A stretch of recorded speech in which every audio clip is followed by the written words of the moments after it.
Time!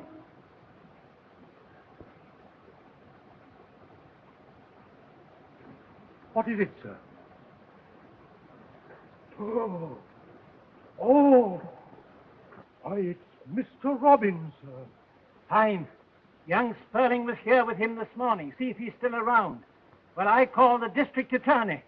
Yes, sir.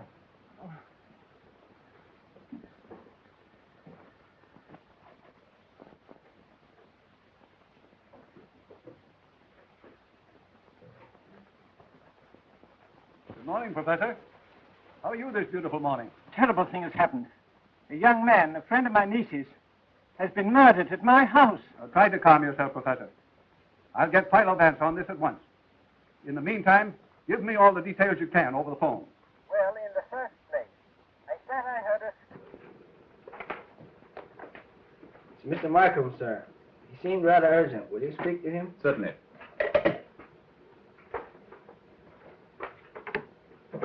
I say, old fellow, don't you ever sleep? There's been a murder committed, Philo, at the home of Professor Dillard. Professor Dillard?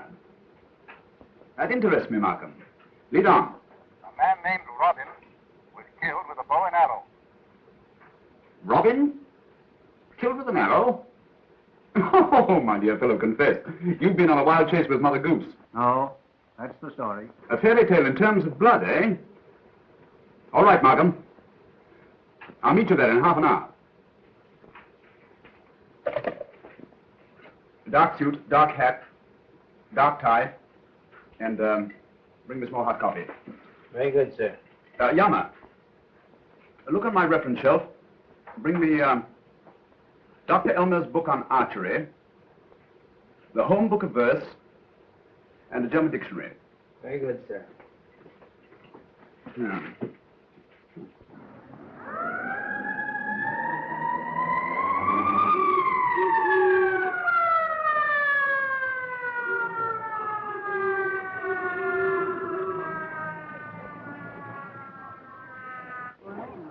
What do you know about this, officer? The body's in the yard, sir. Sergeant Heath is in charge. Says he has the case practically solved, sir. Come on, Dan.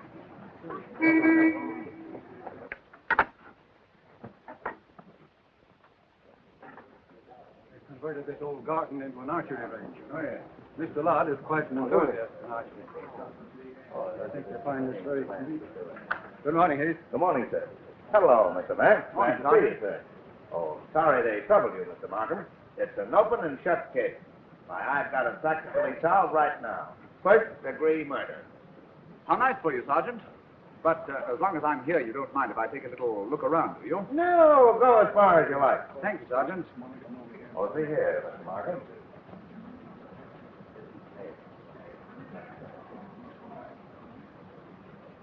Sergeant, Yes, Mr. Vance. how about the bow that fired this arrow? Well, that was our one best bet. But one of the servants picked it up in the alley here and carried it into the archery room and gummed up the fingerprints. What have you done about Sperling? Oh, we got his address. He lives up Westchester way. A couple of my men are bringing him here now. Very good. Oh, officer. Yes, sir. Would you mind illustrating a point for us? Not at all, sir. Now, when I touch you with my stick, I want you to fall over backwards as if you've been hit in the heart with an arrow. Yes, sir. Now stand just where you are. That'll do. Thank you. You ready? Yes.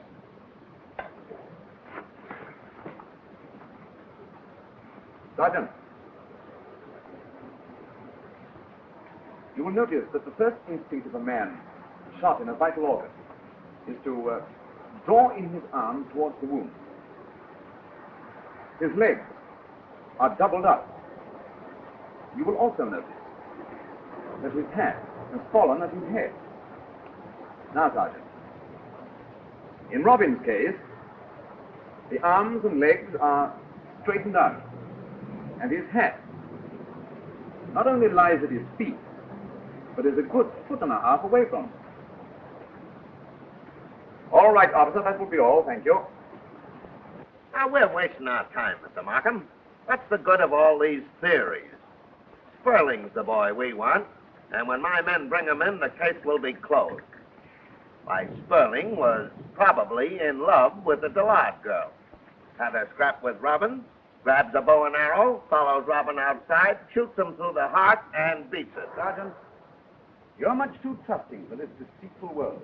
If everything happened as neatly as that, life would be very simple and very dull. Yes, but Philo... Now, wait a minute, Marcus. Don't ignore the fact that Robin was facing the arrow and therefore would have had time to cover himself. Oh, by Jove, I've overlooked something. When a man is stabbed in the heart, there is almost sure to be an immediate flow of blood, especially when the tip of the weapon is larger than the shaft. Yes, that's so. It's quite possible, Sergeant, to find some blood spots on the floor of the archery room. Look and see, will you? See here, Vance. What's in your mind? Oh, numberless things. But they all boil down to the notion that Robin wasn't killed with a bow and arrow at all. Hang it all, Mr. Vance, you had the dope all right. There's a dark stain on the cement floor. And the coroner here says it's human blood. Good morning, Doctor. Good morning. Doctor. Hey, you fellows must have an arrangement with these people. Every time I have a day off, they go and get themselves murdered. And a nice, fancy murder you picked out for me this time. If I were you, Doctor, I should examine the base of the skull for a bad fracture. Why, your suspicions were right, Vance. The skull is fractured, and badly, too. Looks like he'd had a crushing blow. The professor and his niece are ready for you in the archery room, sir. All right, Sergeant, you're in charge. Yes, sir. Oh, Sergeant. Yeah. Just because this case looks so simple, I trust you haven't neglected to take your usual excellent photographs. Why, certainly not, sir. They're being developed right now. Thank you, Sergeant. Hey, come on, you guys. What's the matter? Get busy and take these pictures. What's the idea? You just spending the day here or something?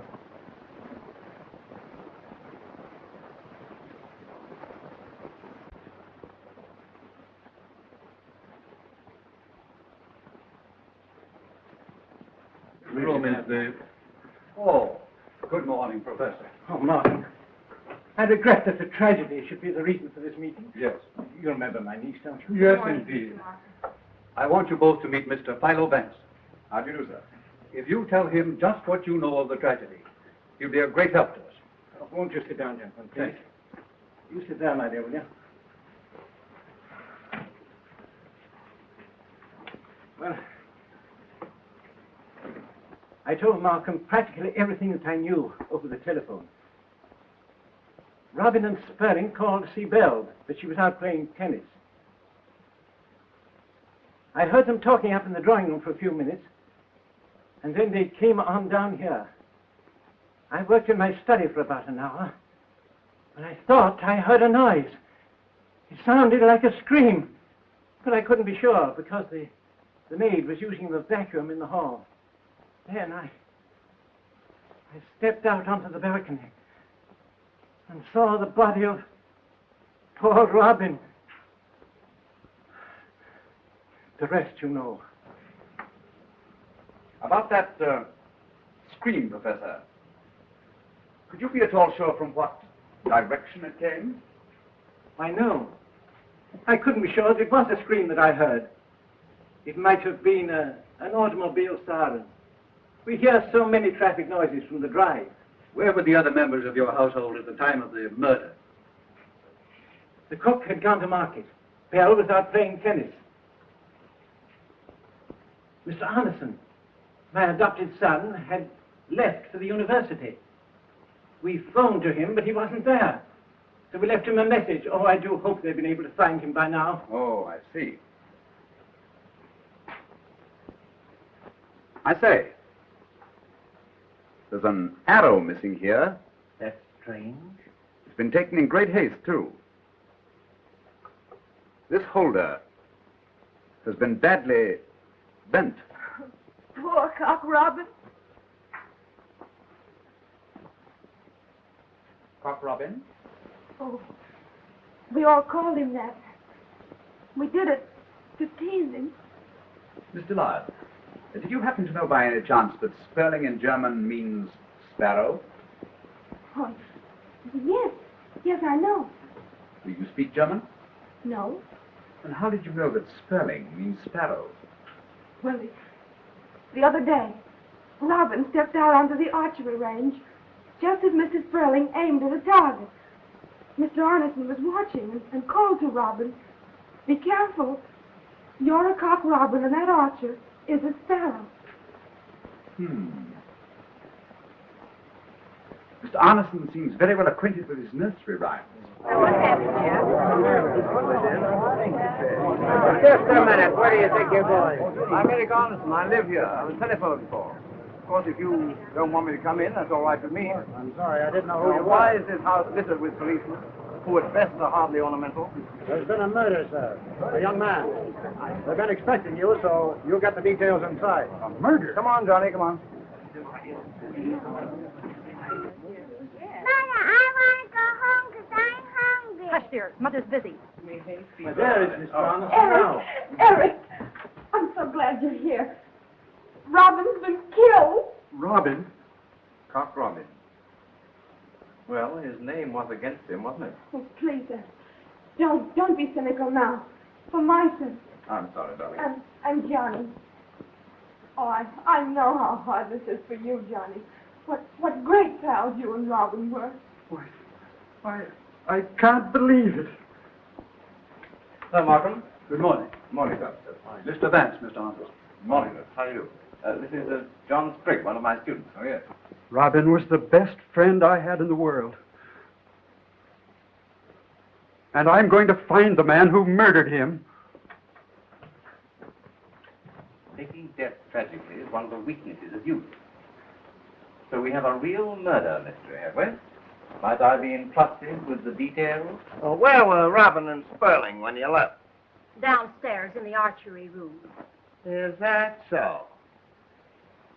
Well, did you overhear anything they said?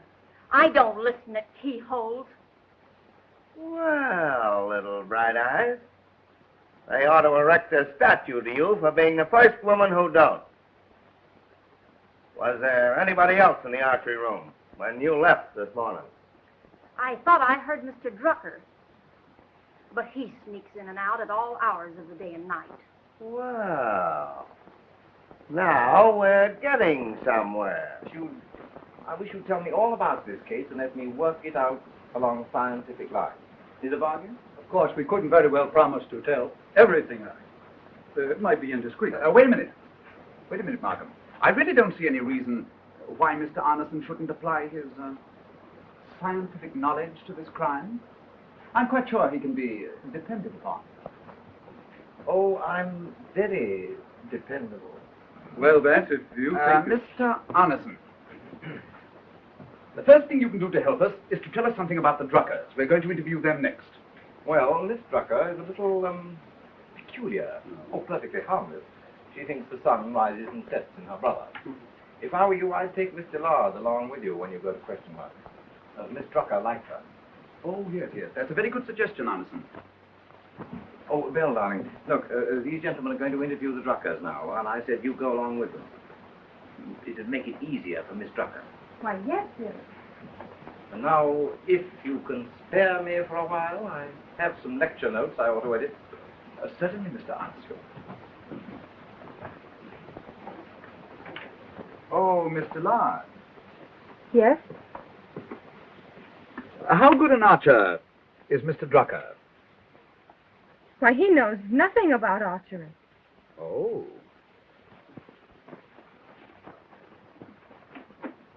Mr. Drucker is hardly the type to be interested in archery. When you see him, Vance, you'll understand. Tell me, Mr. Lard, is Miss Drucker an invalid? No, not exactly. You see, one day when they were children, she let her brother fall. He injured his spine and became a cripple. And from that day on, her entire life was ruined. Well, it affected her so deeply that she hasn't been able to leave her room since. Where is Miss Drucker's room located? Her room is the one with the bay window. She sits there a great deal and watches us at archery practice. You know, Uncle says her condition is a sort of insanity of tenderness. Does Mr. Drucker reciprocate his sister's tenderness? Well, please don't judge Mr. Drucker too harshly. He's had so much to bear, but we know him well and are fond of him. Yes.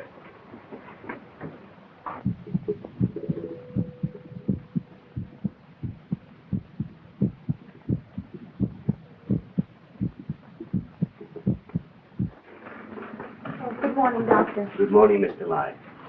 Mr. Vance? Yes. I'm Dr. Van Pelt. Good morning, Doctor. This is District Attorney Markham. How do you do? Good morning, Doctor. I have attached a remote stethoscope to my patient to safeguard her, and at the same time not interfere with your questioning. Any undue strain on her heart will prove fatal. So, if she excites herself, I'll have to stop you. We'll be as brief as possible, Doctor. Thank you. I'm sorry to intrude, Miss Drucker, but I'd like to get a view of the archery range from your window. I wanted to come right over there. I knew how upset you'd be. Yes, child.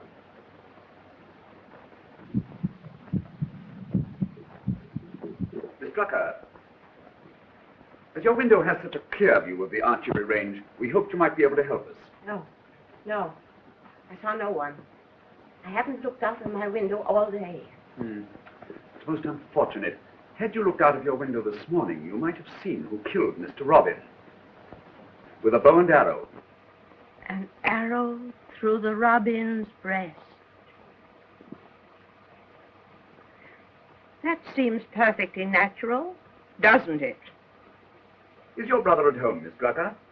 My brother. What do you want with him? Then now don't distress yourself, please. We only thought that perhaps your brother might have seen someone on the archery range this morning. He saw no one. He couldn't have seen anyone because he wasn't here. He went out early this morning, and he hasn't returned. Oh, but dear, Adolf was at our house this morning. He came to see Eric. No. Adolf went away somewhere, downtown. He wasn't anywhere near your house. I know he wasn't. Why, I should have known it.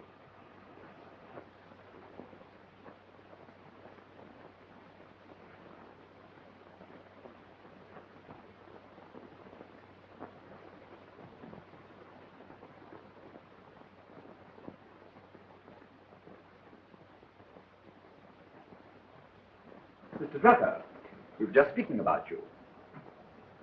Merely as a matter of form, would you mind telling us where you were between 10 and 11 this morning? The hour of this morning's tragedy.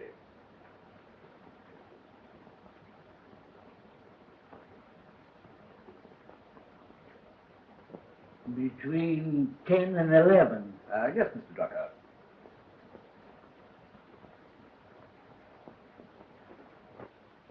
What did you see?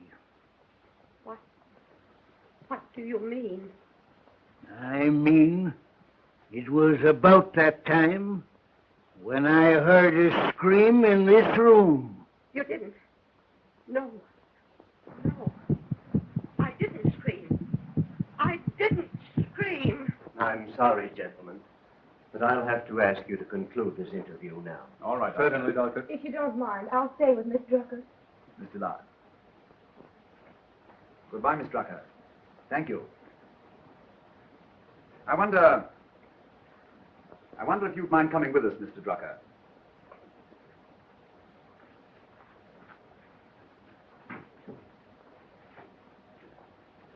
Don't go with them, Adolf. Don't go. They're the enemy. They mean to hurt you. Adolf, I beg.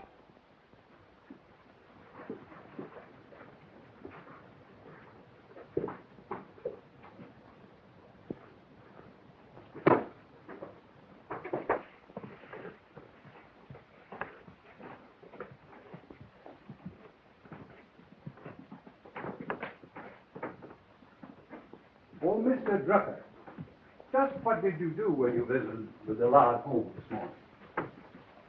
I went down in the archery room and glanced over the magazines. There was a chess problem in one of them, and I sat down and worked it out. Are you interested in chess, Mr. Drucker? Tremendously. But this particular problem was easy to solve. It took me less than half an hour. Oh. Then you must have been in the archery room when Mr. Robin and Mr. Sperling came there this morning.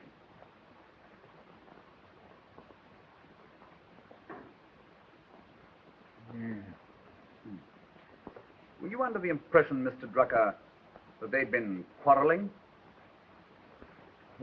Now that you mention it, there did seem to be a coolness between them, but I left the room almost immediately after they entered. Anyhow, you're quite sure that you heard your sister scream at the hour of the murder this morning? What are you driving at? I tell you, I heard her scream. I don't care whether she admits it or not.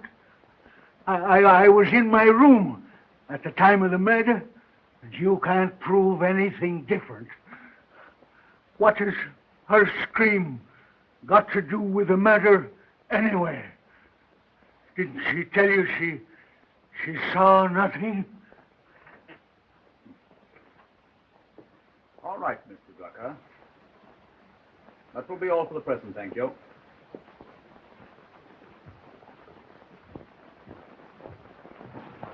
Oh, back already? This is Mr. John Pardee, the famous chess player. How do you do, Mr. Pardee? These gentlemen are Mr. Markham, the district attorney, and Mr. Philo Vance. I trust I'm not intruding, but I perceived that something unusual had happened here. It occurred to me I might be of some service. Occurred? My dear Pardee, I've no doubt you were hanging out of the window all morning, panting with curiosity. May I be permitted to see Professor Dillard? Professor Dillard had a very hard morning. Certainly, Mr. Pardee. I think you'll find him upstairs. Oh, thank you, thank you. Oh, Mr. Pardee. Yeah? How good a chess player is Mr. Drucker? Why, he isn't really a player at all, though he thinks he is. Of course, he has some understanding of the theory of the game. Oh, yes.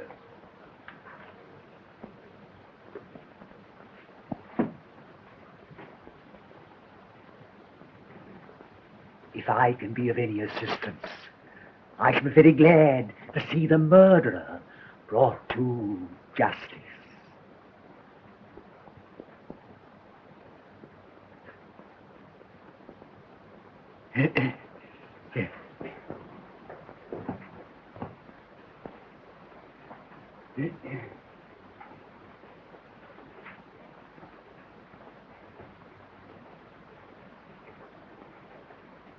Here's a funny one, sir. The officer outside thought he'd take a peek in the mailbox and found this. Read that.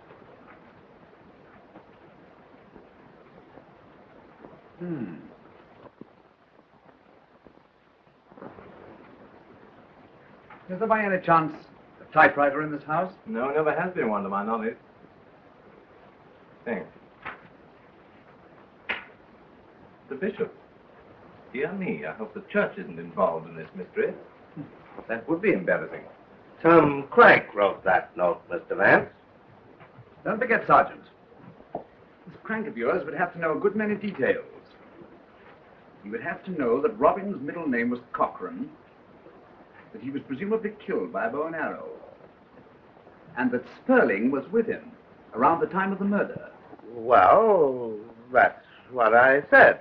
Well, you tell that to the sergeant. We got him, Sergeant. He beat it straight home from here and was packing up when we walked in on him. Said he was going on a weekend trip. Well, young fella, thought you'd get away, did you? Oh, you're one of those silent lads, are you? Say, we'll have you talking so much that Lockjaw will look like a case of St. Vitus dance. Shall I send him to headquarters, sir? Perhaps Mr. Sperling won't object to answering a few questions, sir. Mr. Sperling, what time did you leave here this morning? About 10:15. And Mr. Robin? I don't know what time Robin went. Say, look here. What's this all about anyway? Oh, Mr. Robin was murdered here this morning around 10 o'clock. Robin murdered? Who killed him? We don't know. Yet, he was shot through the heart with an arrow. Mr. Sperling, Would you let me see your right hand? No. Easy now. Easy. What?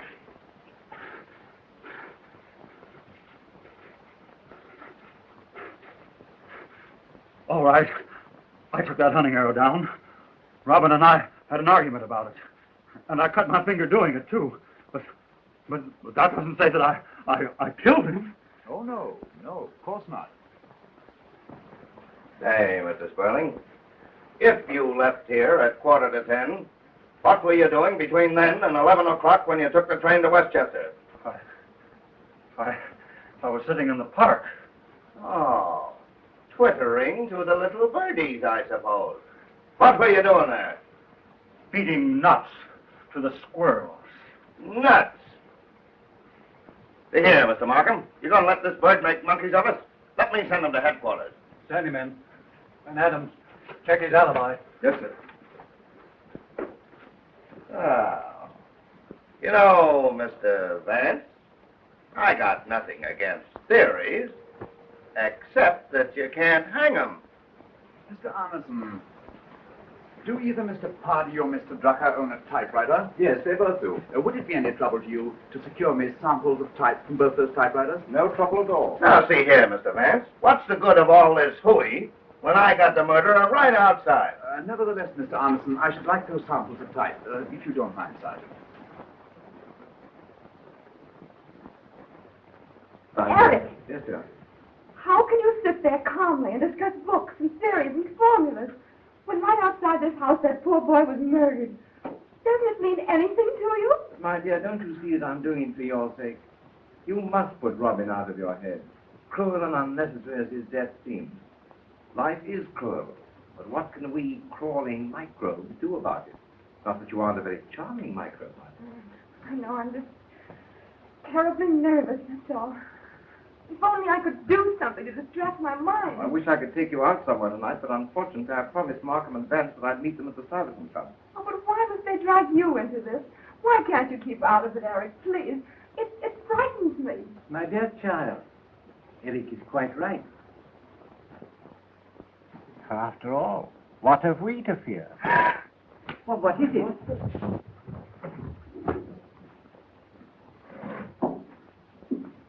Drucker, what the deuce are you doing out there?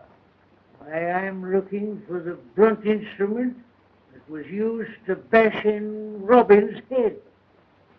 If I can only find that, I've got a theory that'll surprise all these experts. The scientific mind, Arneson, that's what counts. Aha, competition. Another scientific mind on the trail. I'm too nervous to sit here any longer, dear. May I be excused, please? Certainly, my dear. Good night, darling. Oh, you startled me. You always slip into a room so quietly, no one ever hears you. Oh, my dear, you mustn't be rude to Mr. Pardee. Oh, I'm sorry. Pardon me. I'm a little earlier than usual. Good night. Good night, dear. Oh, Arneson, I've had that quotation typed you asked me for. I hope it's the right one. Thank you, that's quite right. Good night. Good night, my boy. Won't you sit down, Pardee? Oh, thank you. Have you had some coffee? Thanks. Help yourself. I wonder why Arneson asked me for that quotation. He hardly looked at it. I really don't know. No, Markham, I can't quite agree. Well. Good evening, Eric. Hello, Arneson. So the great brains are hard at work, eh? I felt the vibrations as I entered the room. Won't you sit down? Thanks, I will. Have a cigarette. Thank you. The juvenile Sherlock Holmes, not to be outdone, has been collecting typewriter specimens. Good. Thank you. Now, let's see.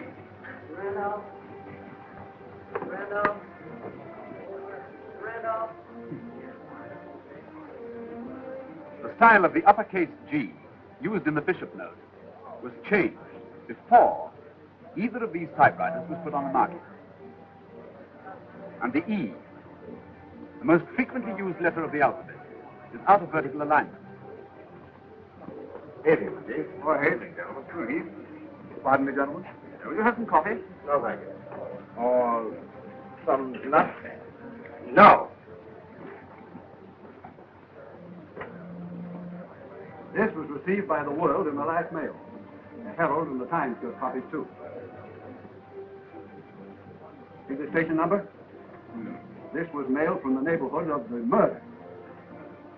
It was also mailed after you put Sterling under arrest. Bishop was afraid the public wouldn't get his joke, so he explained it to the press. Now, the thing to do is to analyze the person with a type of mind who would sign himself Bishop.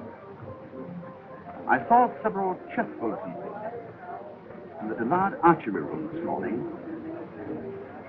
A bishop is a very important piece in the chess game. I wonder if that's what it means. No, you're wrong, Vance. The bishop's signature is undoubtedly the workings of a mind deranged by religious mania. Isn't that your reaction on it? Yes. And no. I can imagine an insane mind would use a chessman or a churchman. Gentlemen, I think we're all wasting our time. There are enough suspicious elements in this case to warrant our making arrests. And I propose to act, not sit here all night and theorize. My dear Markham, the people have invested you with a power of action. But if you insist on plunging in wildly and making reckless decisions, well, you'll have to make them alone. But I shall withdraw from the case. You know, gentlemen, this is no ordinary crime, and we cannot proceed in an ordinary manner. Mark my words. This is not a single murder that we are trying to solve. It is the beginning of a series of murders, ghastly and inhuman.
Hello, darling. Oh, Miss Bell, would you read a story to me out of my big book today? Sweetheart, Miss Bell hasn't got much time, darling. Just one. Well, maybe just one little one, huh? Yes. All right. Oh, my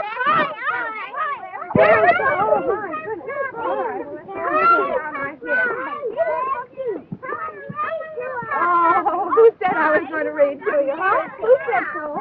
Oh, fine. That's it. Oh, well, we want to hear it, don't we? Hello, darling. Everybody's here today, huh? Yes, darling. Well, tell me now, what would you like to hear, huh? I'd like to hear Jack and Jill. Oh, all right. I'd like to hear Little Pete Rabbit. I'd like to hear Cinderella. Well, now, here's one. Here we go. Cinderella, too. All right, now, listen. Listen, everybody must keep quiet. Jack and Jill went up the hill to fetch a pail of water. Jack fell down and broke his crown, and Jill came tumbling after.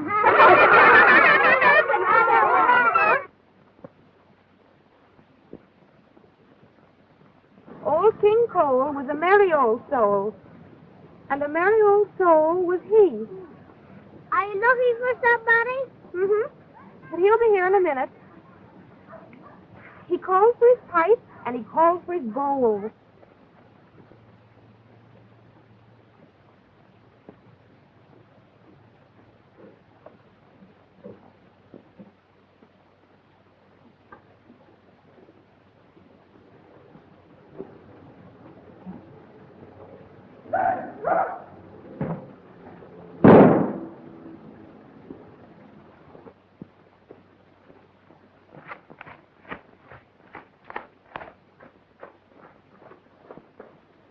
Little Miss Muffet sat on a trumpet, eating her curds and whey. When along came a spider and sat down beside her and frightened Miss Muffet away. Eric, you frightened me. I'm sorry, darling, I'm just a clumsy brute. Oh, the bell got a bow. Oh, the bell got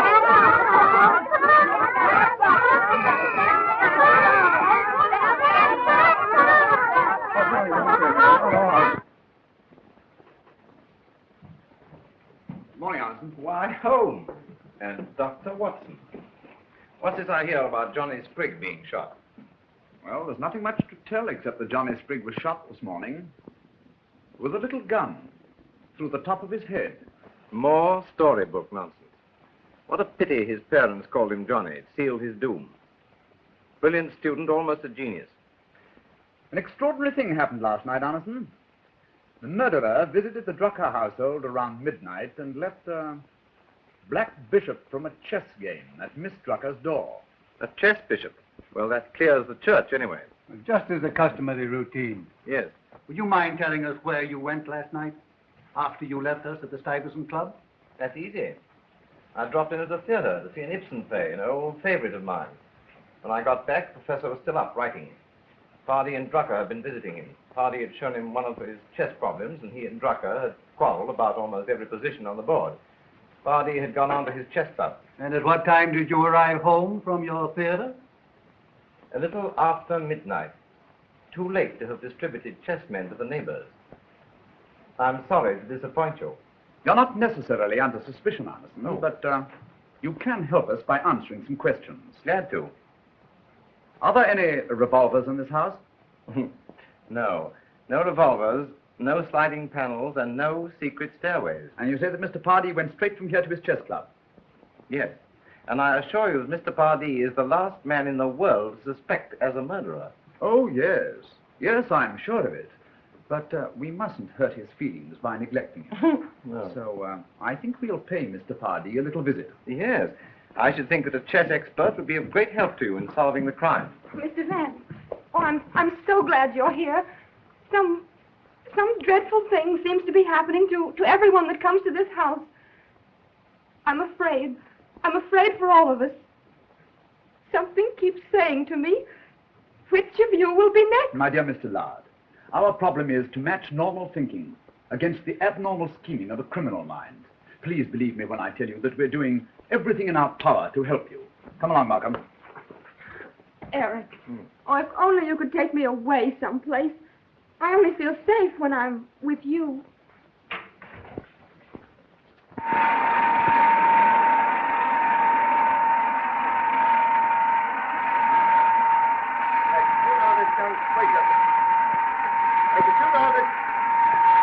Hey! Did you know this young Sprigg that was shot this morning? Yes, and if you ask me, they shot the wrong man. Hey, what kind of a... Turn it off. What kind of a guy was this Drucker with the crooked back? If the only thing crooked about you was your back, you'd be lucky. Hey, did you see any... Hey, did you see anybody go out the front door this morning? It ain't what goes out of this house that counts, it's the trash that comes in. Now, look here, it's about... Turn that thing off. It's about time you had some respect for the hand of the law. The hand of the law.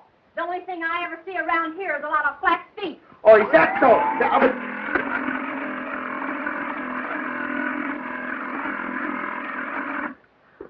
Oh, yeah?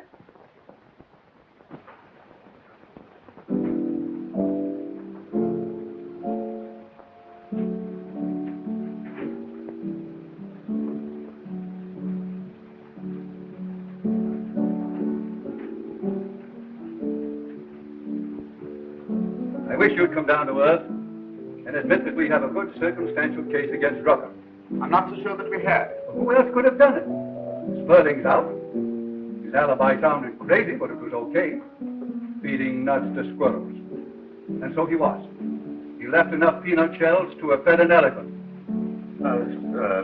That's a pretty little thing you're playing, Mr. Vance. One of my favorites. It's the Nutcracker Suite by Tchaikovsky. Oh, Tchaikovsky. Yes. I don't know. You may be right, Markham. But my chief objection to your conclusion is that the case against Drucker is too easy. I wish I had more cases that were too easy. Remember, our criminal is super sane. His acts are not senseless. They are hideously perfect and precise. Consequently, that same mind would never permit the case against him to appear as easy as our case appears against Drucker. How are you going to reconcile Mother Goose rhymes with a super sane mind? The grim humor of an intellect which says cynically, behold, this is the world you take so seriously. Life is a child's game, hardly important enough to make a joke about. You'll find that's a sound theory, Markham. Well, theory sure makes swell talking, Mr. Vance. But when it comes to action, give me facts. It ain't what you imagine that counts then. It's what you see. Right. Right as usual, Sergeant. But it all depends on what you see. For instance, I can see that tonight you took a young lady out to dinner. That you didn't have enough money to pay the bill. That when you told her you were coming on here, the young lady became tearful, and you promised to join her later. Oh, come now, It's Vance. all quite simple, Markham, really. I know that he took a young lady out to dinner because he shaved since this afternoon. You didn't have enough money to pay the bill, Eve, and wrote a check to cover it, for there is an ink stain on your finger, and you're otherwise immaculate. I know that the young lady became tearful, and that you wiped away her tears, for there is a smudge of mascara on your handkerchief.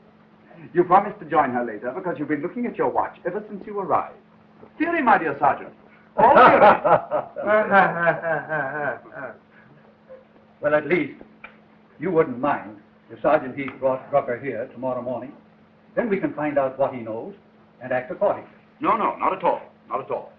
Well, I guess I'll be going before you tell me what I did last night. Have something before you go, Sergeant. It's right there. No, thanks. It's too easy. Ha, ha, ha. Nevertheless, Markham, he is the finest sergeant you have in your force. Indeed he is.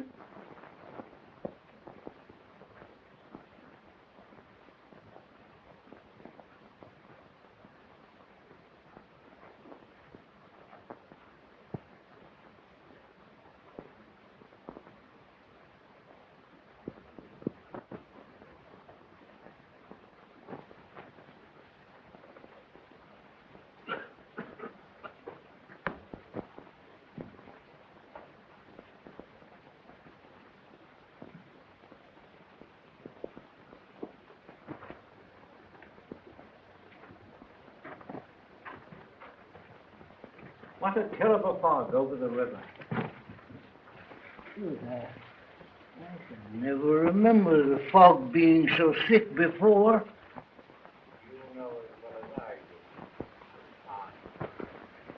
Confidentially, Professor, don't you think that Pardee has been acting rather peculiar of late? Well, you know as well as I do that Pardee was always strange. He's worse than ever. I think he's responsible for those detectives snooping around. I don't think so.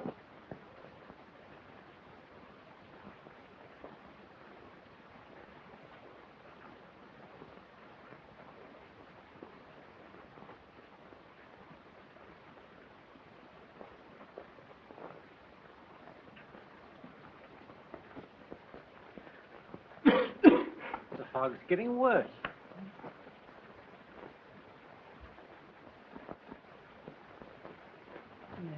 Good evening, Professor.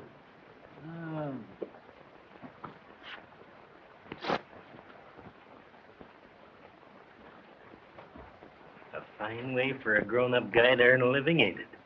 Playing around here in the fog. Aren't you neglecting your chess this evening?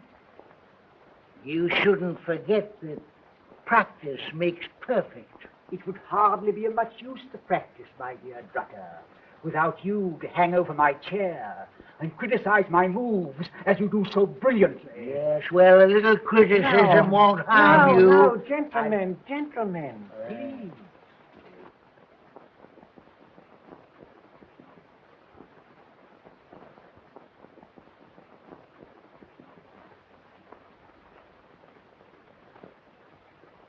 I wish there was some way to be comfortable around here. Those old dodos will stand there and gab all night. I ain't stuck on this kind of a case, you know. If I was picking 'em, I'd like a nice, snappy love nest. Well, gentlemen, it's getting late. Good night. Good night. Well, the boys are leaving us. I'll pick up my man by getting to the street ahead of him and see him safely off to bye-bye land. I'll pick up Pardee the same way. Right.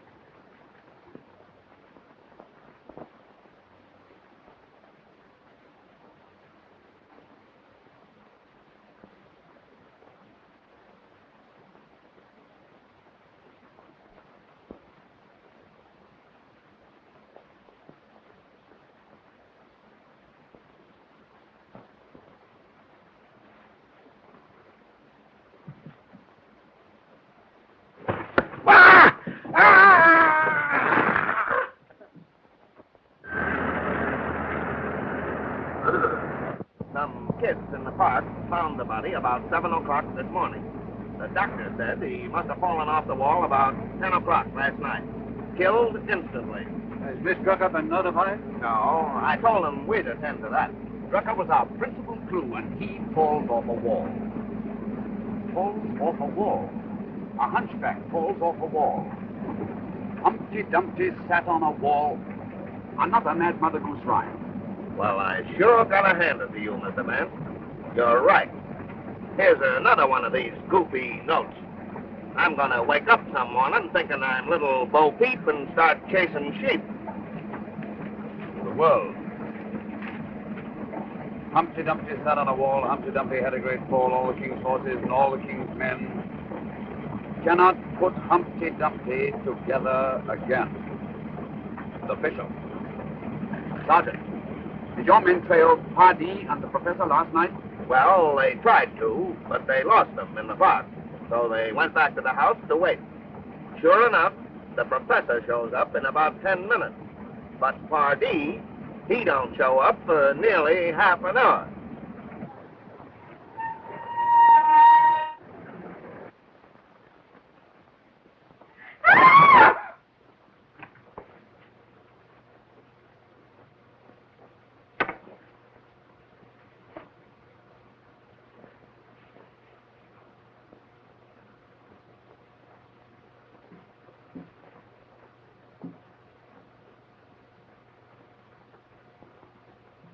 Miss Drucker is dead. Her poor heart gave out. Some sudden shock. She must have known. If we knew the exact time, it might help us. I should say it was within a few minutes of her brother's death. Miss Menzel, what time did Miss Drucker usually go to bed? 10 o'clock, sir. It was the doctor's orders. May heaven forgive me. I sent off last night myself.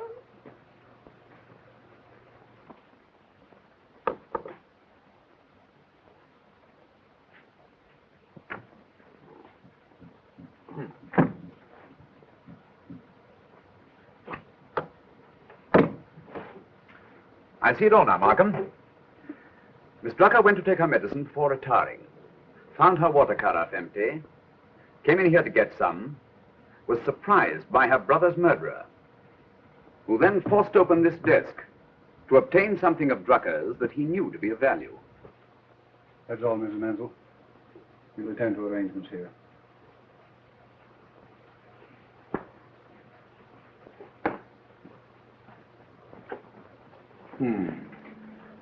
I've asked Sergeant Heath to bring Mr. Pardee over here. If you don't mind, Professor, I'd like to question him before you. Oh, I hope nothing that I have said will cast any reflections on Mr. Pardee. I should be terribly distressed. Not at all. Merely a formality.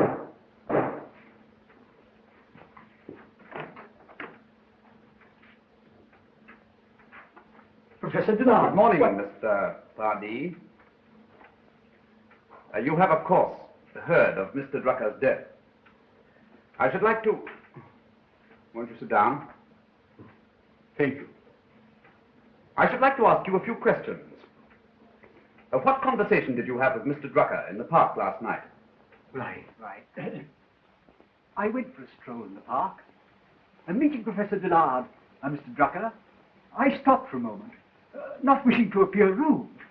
But Drucker was in a beastly mood, and made so many insulting, sneering remarks that I left. Mr. Pardee, can you explain to me why you arrived home so much later than Professor Dillard?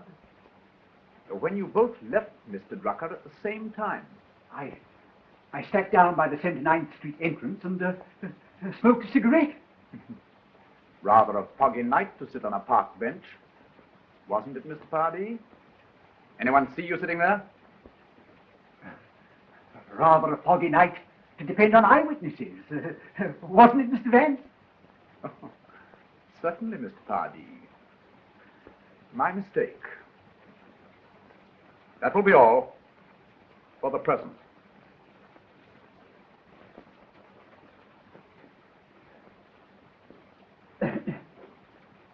Dear me, dear me.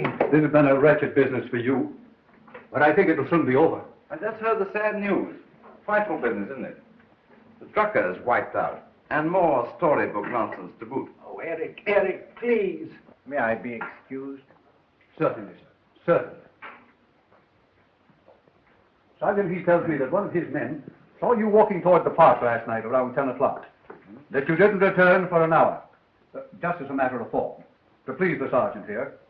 What were you doing in that time? I mailed a letter at the other end of the park. Yeah? Well, where was the letter addressed? So we can be sure that it gets there safely. China. China? Ha! A classmate of mine is an instructor in the University of Peking. Anderson? Yes. What was the scientific formula that Drucker was working on? Oh, a tremendously important thing. It would have made him famous and rich. He kept a notebook, I suppose? Yes, a very complete one, and never let it out of his sight. The whole theory was in that little book. That must have been what was taken from the top drawer of the desk in Drucker's bedroom at 10 o'clock last night.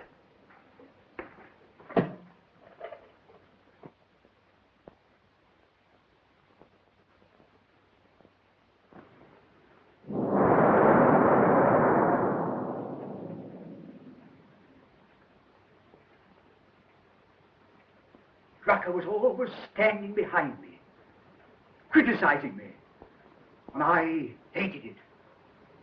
Yet tonight, it seems odd not to have him there.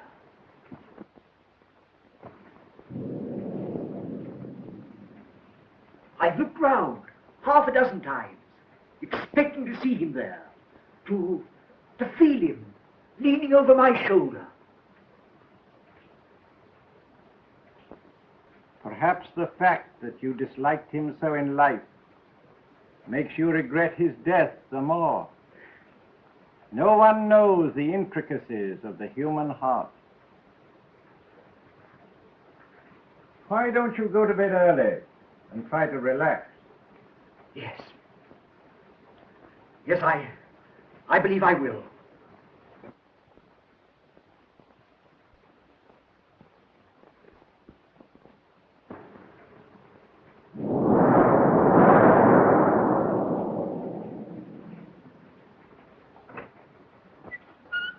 Good night.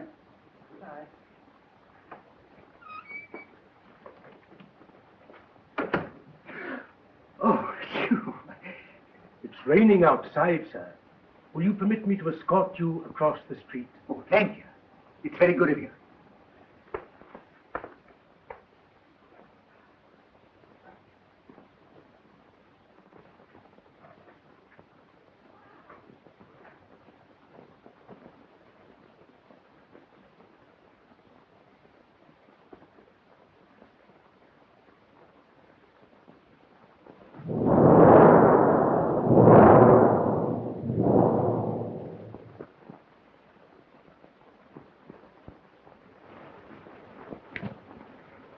night, dear. Good night.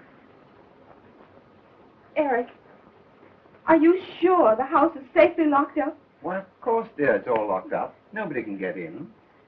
You can rest easy. Eric. Yes. Who has the key to the attic door? Well, I don't know, darling. No one's used it for years. Fine, I suppose. Why? Well, I heard a strange tapping noise there last night. Nonsense, dear. It couldn't be anything but pigeons. Now, will you go to bed like a good little girl and stop imagining things? You're not nervous with me so near.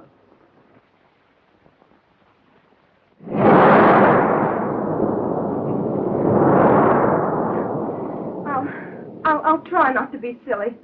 Good night. Good night, darling.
Robin. Sprague. Drucker.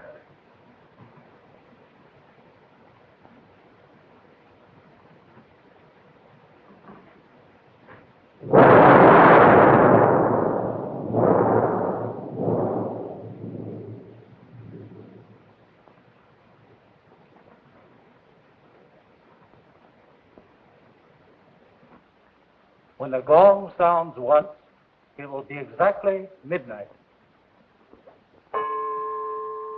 You are now back in the main studio, and the orchestra will resume its program.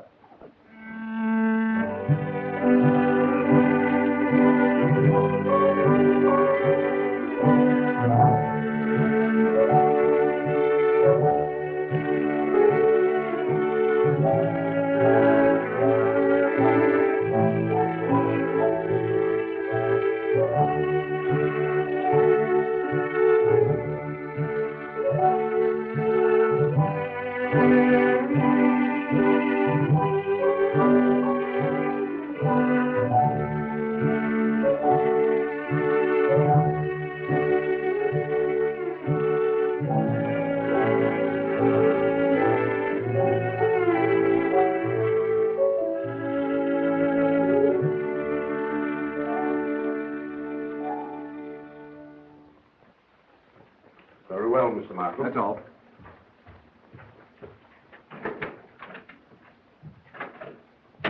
I'll be hanged if I know what to make of this note. This is the house that Jack built. The bishop. Well, we'll go ahead serving our warrant for Pardee's arrest and worry about this note later. Is the car waiting? Yes, sir. There's your warrant.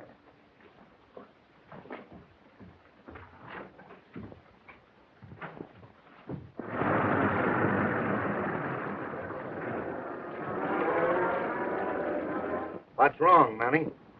Mr. Vance is inside, waiting for you. Said he'd explain.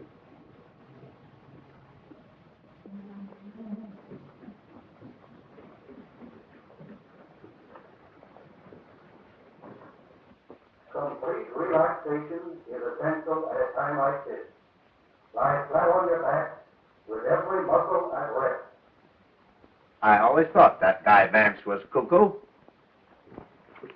3 deep. Exhale. Good morning. This radio's been running all night.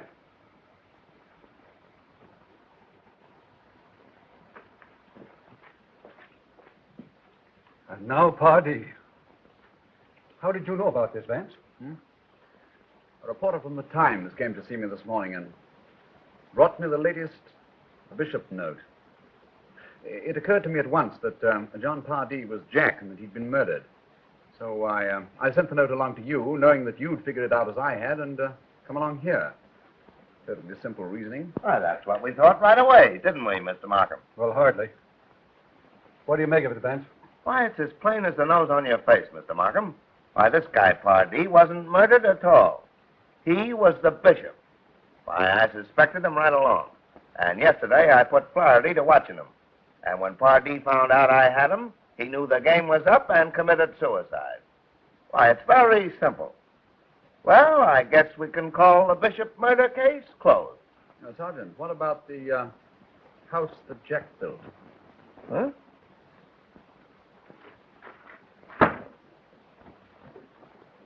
See, it collapsed when I barely leaned against the table. And yet, it didn't topple over when Pardee fell across it. Well, what of it? Don't you understand? The house of cards was not built by Pardee, but by the murderer, after Pardee was killed. Oh, that's just what I thought. You say that this chess table is set up just as he left it last night? Precisely. He was the last man to touch it. Curious. These chessmen are set up just as they were the night he resigned the contest at the club. The black bishop is one move away from a checkmate.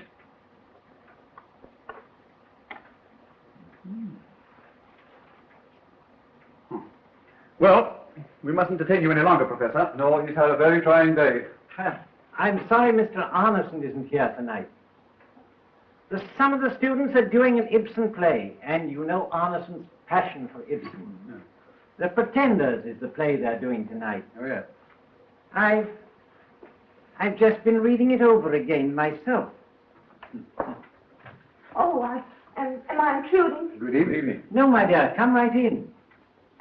Mr. Vance and Mr. Markham were just leaving. They've been asking me if I had any opinion to give on this tragic affair. I feel as if we were all living in a dreadful nightmare and couldn't wake up. Mr. Vance, do you, as a student of human nature, share Mr. Arneson's enthusiasm for Ibsen? Well, I've read Ibsen a great deal, and there can be little doubt that he was a genius of a high order, but I think he has his superiors. Well, I know Mr. Arneson would enjoy talking the play over with you. The Pretenders, you know, is his favorite. Well, since you're unable to throw any new light on this mystifying affair, I think, if you'll pardon us, we ought to be going. Good night, Mr. Lard. Good night, sir. Good night, Professor. Good night, now. Oh, I think I'll stay here for a while, Uncle. I'm too restless to go to bed. Well, my darling, you must remember that when one is young, all wounds heal, and in time are forgotten. Good night, darling. Good night.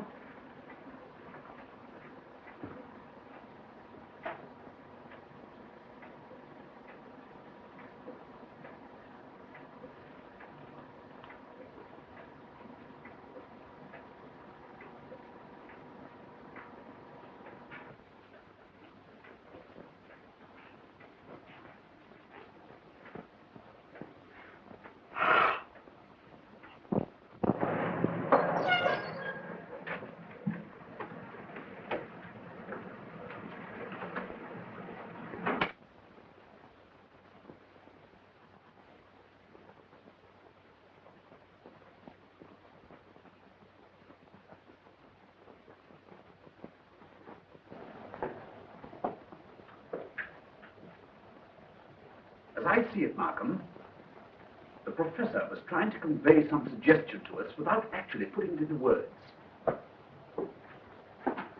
And we were supposed to guess.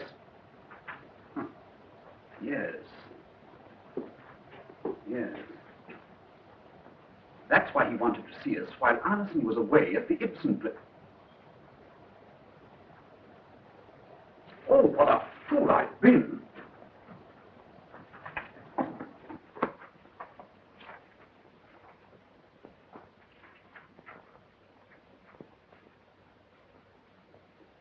Markham. Markham, come here. Look at this.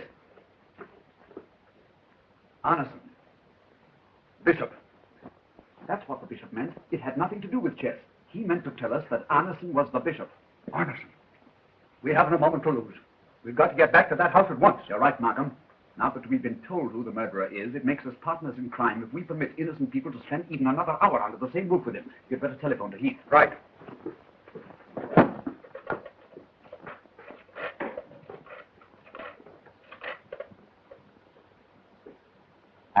Heath, meet us at the Dillard home at once. Bring a couple of men with you. We'll take my car and go through the park. We'll make good time.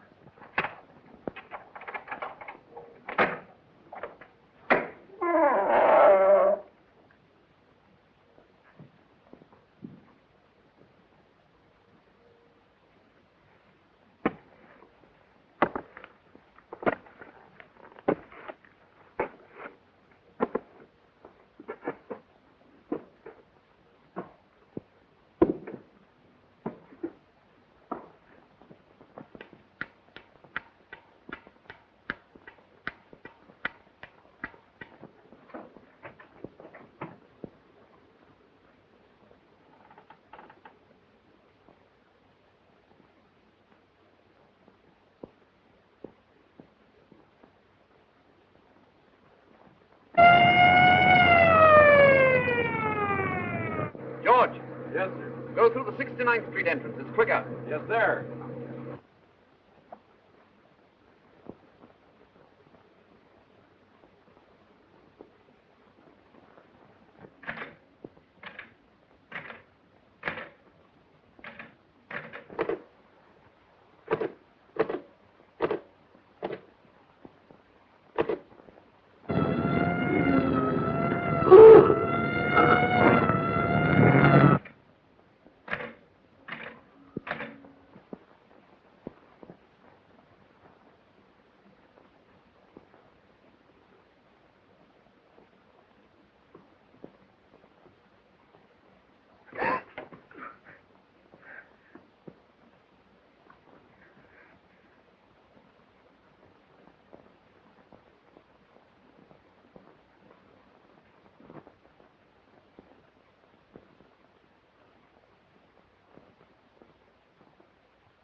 All right, somebody's coming.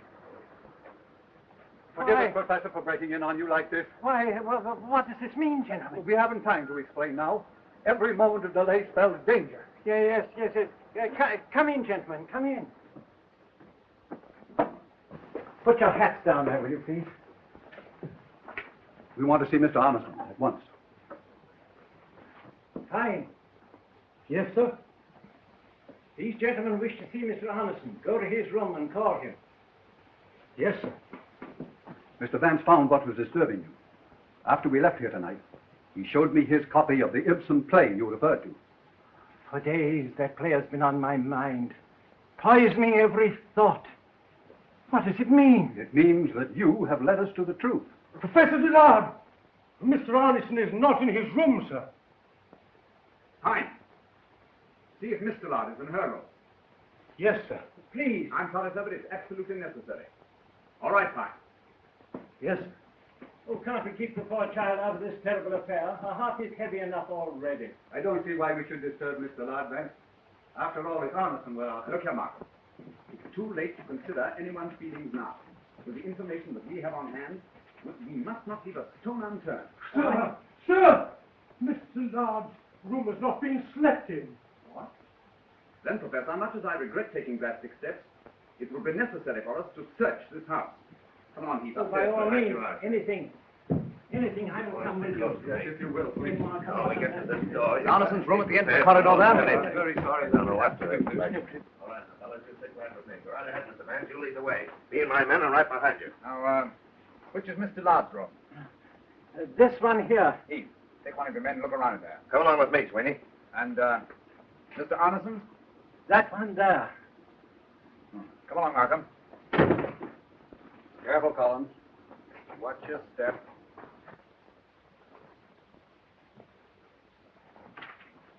It's nothing but the wind.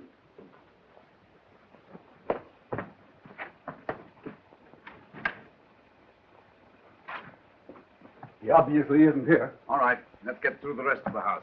I could have sworn that you didn't leave the house this evening. Can I do anything for you, sir? There's nothing in those two rooms, sir. Now, where does that door lead to? To the attic, but it's never used. Well, who has the key? Pine. Pine, bring the key to the attic. I lost it, sir. Lost it? Very well, we'll break it open. Philo, are you mad? You can't do that without a warrant. I'm going to search that attic if I have to spend the rest of my life in jail. It's all right, Markham. Mr. Vance must do whatever he thinks necessary. All right, Collins, Sweeney, break it Come on, down. boys, get to it.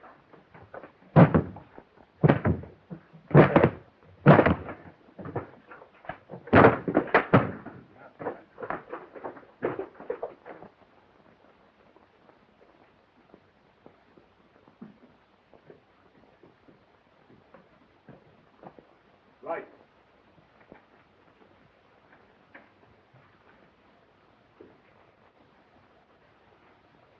All right, hold it.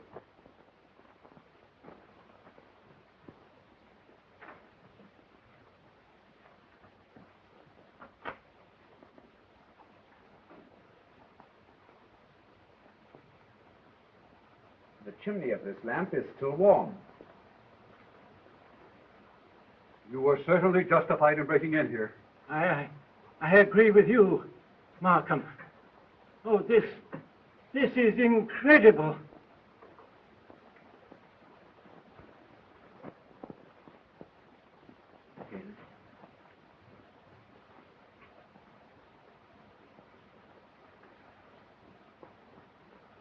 Now, this lamp was put here in order to use the light somewhere in this radius.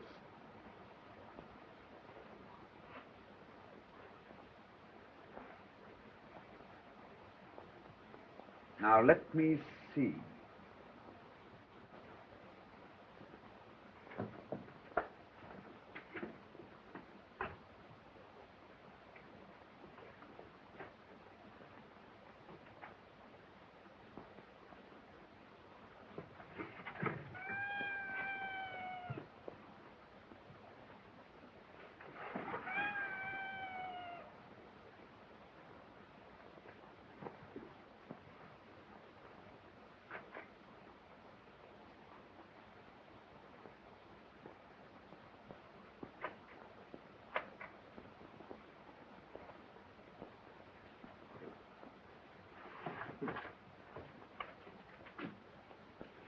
And Arneson told you there never was a typewriter in this house.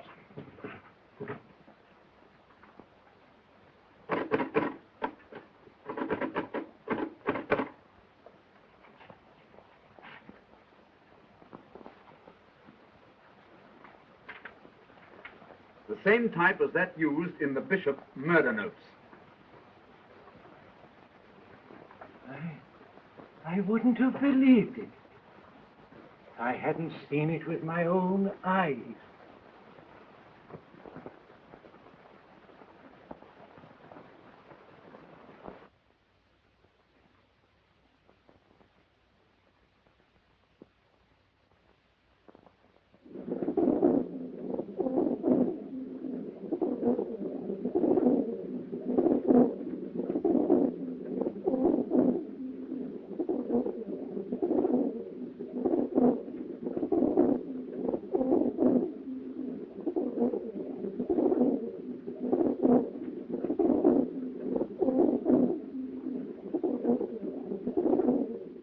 I don't understand, Markham. Well, it seems that something... we can't accomplish anything more now. We'd better go downstairs and wait for Arneson. But my niece, you're not going to abandon the search for her. Why, nothing matters until we find her. And I warn you, if she has come to any harm to Arneson, I shall not be responsible for my actions. Please control yourself, Professor. We all understand how deeply you feel. But we cannot find your niece except through Arneson. Why, he and is you must control yourself when you see him. And let us handle this in our own way. Oh. Very well, gentlemen. Take charge of the typewriter, boys. Yes, sir.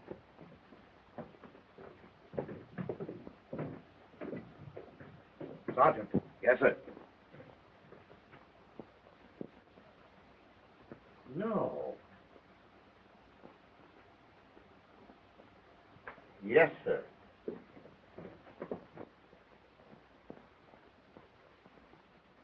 It's certainly a harrowing experience. I hope for all our sakes that Arneson will come back soon. Has it occurred to you that he may not come back? What do you mean? Oh, I have often heard him quote Nietzsche's famous words. One should die proudly when it is no longer possible to live proudly. You mean suicide? If he were convinced that the evidence against him was strong enough. Is Mr. Arneson in the habit of leaving the house at this hour of the night? Only during the last 2 weeks. Since then, he's been apt to disappear at odd hours. And reappear at even other hours. Careful, sir, careful.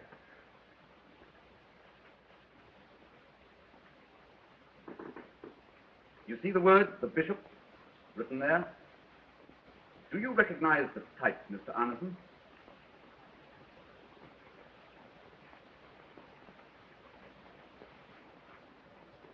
I thought so. We found the typewriter on which this was written hidden in the attic of this house. Well, I don't see that you have a cast-down case against anyone at that. After all, a typewriter isn't a thing that only fits one person. You've got to do better than that, Mr. Vance. I assure you, Mr. Arneson, that we know who is guilty.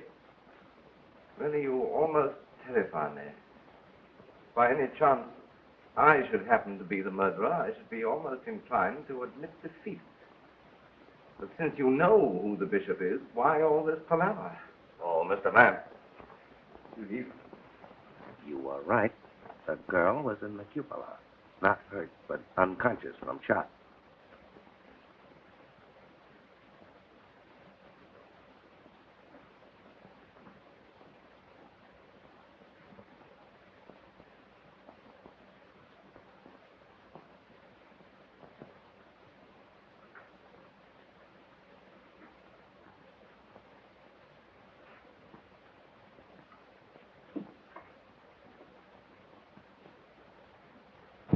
And the worst of it is, Mr. Vance, she don't know who did it. Very good, Sergeant. Yes, sir. Well, Professor, it's been a very tiring night for all of us. And I'm sure we should be most grateful to you if you would offer us a glass of your excellent port. Oh, why, certainly. I'm not quite myself tonight. Thank you, sir. Markham? Thank you. I hope this horrible business will soon be over, for your sake. You're bearing up wonderfully. You'd put to shame a man half your years. Well? Since when have I been a teetotaler? Help yourself. All right.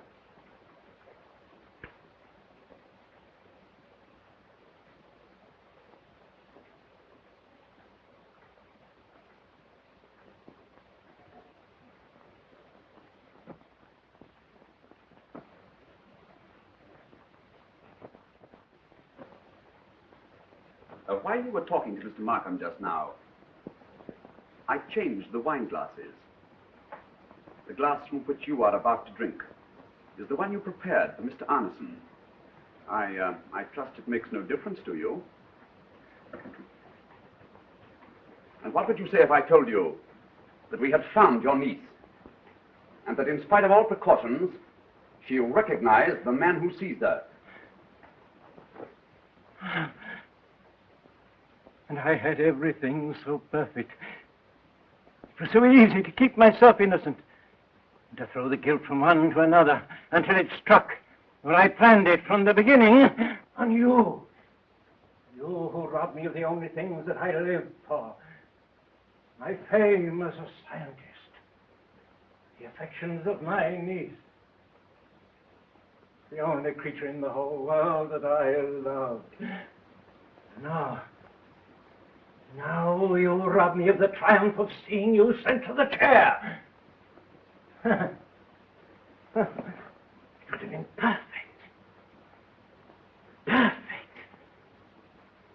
But for you, fools, idiots, children, all of you,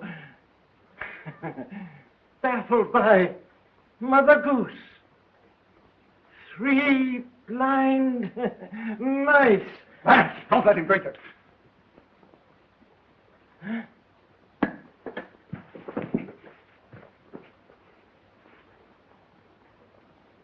He's dead.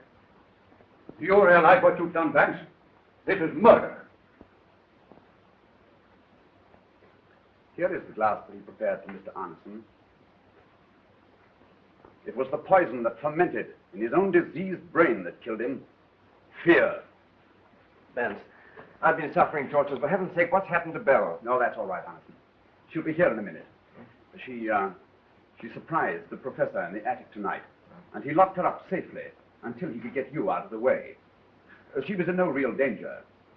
She was the one person in the world that he never would have harmed. But he certainly prepared us for your suicide. You see, he could then have explained things in his own way and been the only one left for her to cling to.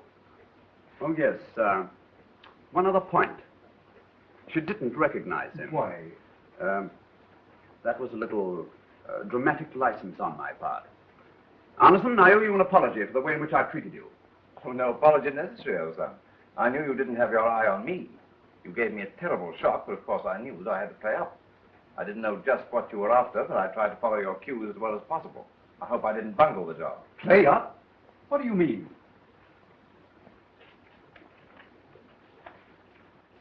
Pretend you are guilty, trust me, and play up. Well, no wonder you acted guilty. Tell me, Vance, how did you know that the professor intended to poison Arneson? When I followed you down the stairs just now and heard him preparing you so carefully for Arneson's suicide, I was more than ever on my guard. I gave him his opportunity by going to Heath at the door and watched him in this. Of course, I knew he hated me. He's been losing his intellectual grip. For months I've been doing all his work for him, and he loathed me for it. Then, too, he felt that I was robbing him of Belle. But what diabolic hatred to kill 4 men in order to send me to the electric chair. Well, the 4 were not intentional, Arneson. He meant to hang only the Robin murder on you. But something went wrong. You had an alibi that he didn't reckon on. Sprigg was the next. That seemed to him the perfect crime. He was your pupil and close friend, and everything went off just as he had planned it. But then, he made the frightening discovery that Drucker had seen him kill Robin. Miss Drucker, too, perhaps. That knowledge destroyed what little sanity was left in his diseased brain, and he killed Pardee. He became a killer with one obsession: to see you convicted of these murders and paying the supreme penalty. Eric. Belle, my poor darling. Well, Mr. Vance, we did it again. Don't think that, Sergeant. Why not? It's poison. And I need it for evidence. Well, thank you, Sergeant, for your assistance. Well, you're a good detective, too, Mr. Vance.